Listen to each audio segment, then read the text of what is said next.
Hey guys, if you're interested in figuring out how to check your tire PSI, stay tuned.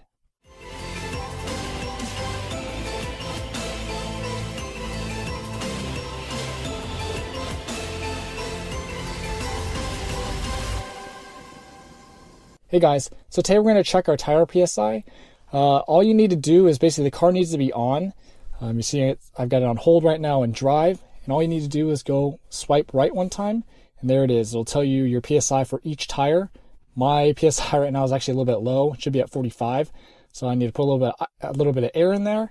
Also note that if you're just turning the car on, it takes like a minute or two for the car to actually read the sensors. So don't expect it to just be there right when you get in the car. You got to drive it around, and then you'll see the actual numbers after like a minute or two. So that's how you do it. Hope you found this video helpful. If you did, don't forget to comment, like, share, and subscribe, and thanks for watching.